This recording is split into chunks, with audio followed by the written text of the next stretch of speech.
Bonjour à tous, c'est Gromy pour les MDLI numéro 24. Alors aujourd'hui, comme tous les jeudis, ça va être une critique. Et aujourd'hui, on va partir sur les dessins que Lazzu a fait pour le challenge sur le buste. Et pourquoi je prends ces images-là c'est parce que en fait, ça va me permettre d'illustrer des problèmes qu'on peut retrouver dans la colorisation sur Photoshop, ou sous un autre logiciel d'ailleurs. Et comment éviter d'avoir ce genre de problème. Donc ça va me permettre de mettre en évidence quelques petites techniques dont je reparlerai plus en profondeur dans les délits qui viendront. Alors donc là on peut voir sur l'image de Lazzu que il y a plusieurs problèmes dans sa colorisation. C'est que globalement ça ne fait pas très net en fait. On voit qu'il y a plein de petites transitions qui se jouent. Vous voyez par exemple la transition entre ici et ici. Là il y a du blanc sur le bas du buste. On ne sait pas trop pourquoi. Déjà d'ailleurs on ne sait pas trop pourquoi il y a une ombre ici.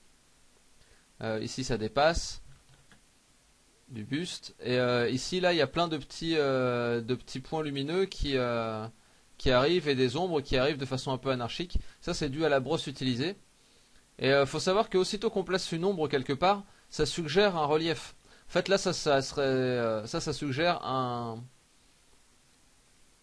relief assez accidenté et une lumière qui vient presque rasante, mais un petit peu décalé sur la droite. Et je pense pas que ça soit ça qui soit voulu par Lazzu. D'après l'éclairage global de la scène, j'imagine que la lumière vient vraiment de face. Un tout petit peu en hauteur, j'imagine. Parce que là en haut c'est un peu éclairé. Ici aussi, donc ouais, je pense que ça vient un peu de la hauteur. Et donc on va voir un petit peu comment définir déjà sa lumière.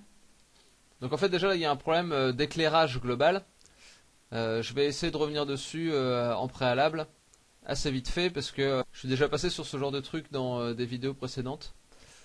Alors en fait, il faut, quand on éclaire, essayer de découper les formes de façon schématique dans un premier temps. Il faut d'abord commencer par les grosses formes, et après on va dans le détail. Là en fait j'ai l'impression que Lazzu a utilisé une brosse de taille d'une taille unique tout du long, et que cette brosse est trop petite pour faire les grosses formes et trop grosse pour faire le détail. En plus c'est une brosse à bord mou qui n'est pas forcément la plus évidente à utiliser. Alors en fait il faut essayer de penser au volume de façon très simple en fait. Donc on va résumer ça à une sorte de sphère avec ici une sorte d'angle qui est un petit peu plus net qu'ailleurs. Enfin, vous voyez là sur votre front c'est presque plat, ensuite ça tourne et c'est presque plat dans l'autre sens, donc on va symboliser ça comme ça.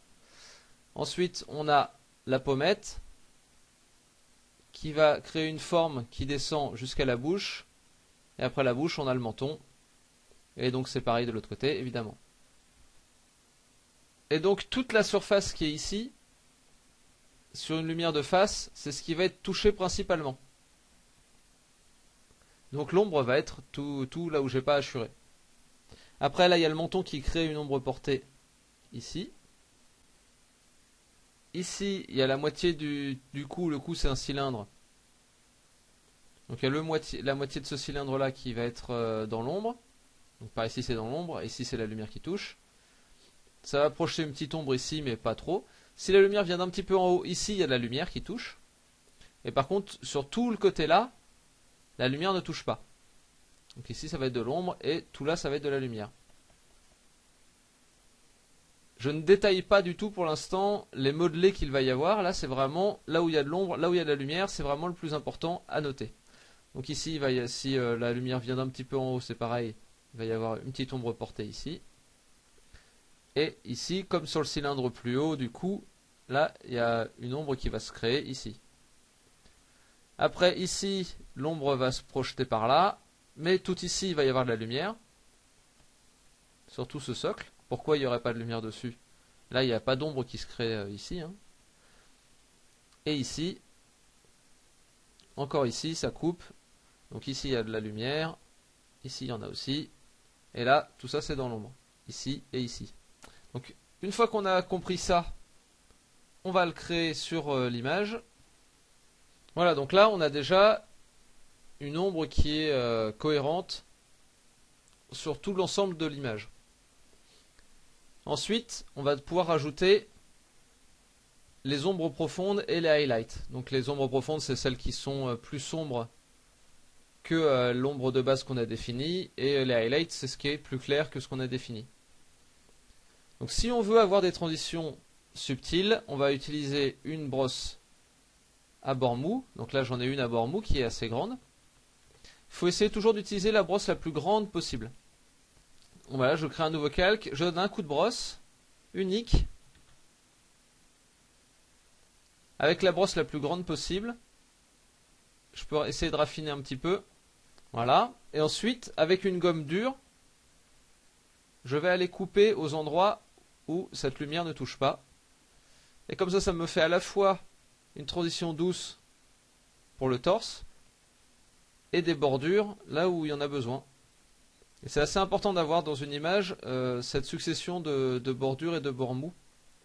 C'est vraiment ce qui va donner le modelé et le volume à la pièce. Donc c'est assez important. Et donc là, sur le coup, il y en a pas besoin. Voilà. Hop. Comme ça. Ouais, là j'ai juste fait le torse. Donc voilà, une transition douce. Ensuite, on va créer un nouveau calque. Toujours avec la même brosse. On va faire la même chose pour le cou. Après, là, il y aura forcément des retouches à faire. Hein. Là, le torse, il faut faire la jonction ici de façon correcte. Déjà, je pense qu'il faut adoucir un petit peu ça. Voilà, créer une transition un petit peu plus douce. Et ensuite, avec une brosse dure, on vient venir coller le dernier highlight à la transition, par exemple. Et peut-être avec une brosse plus fine, rajouter le highlight le plus présent. Comme ça. C'est que des suggestions, hein, de toute façon.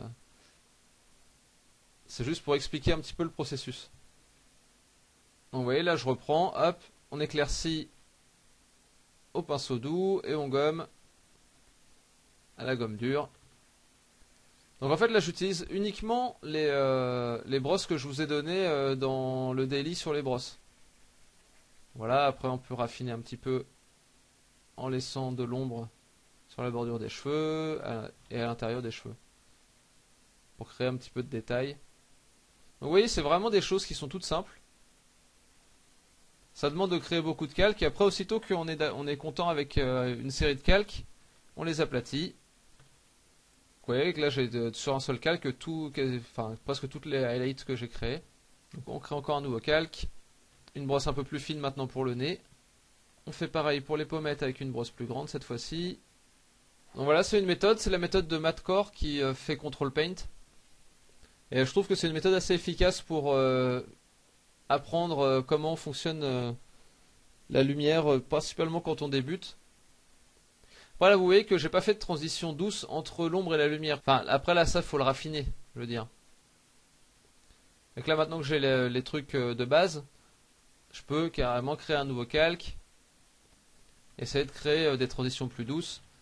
Sur cette joue là, par exemple. Sur le front. Enfin, à tous les endroits où la transition doit être un peu plus subtile que ça. Et toujours pareil, vu que c'est sur un nouveau calque, après je peux gommer là où je veux. Donc vous voyez, entre l'original et ce que j'ai fait, c'est vraiment pas la même chose, quoi.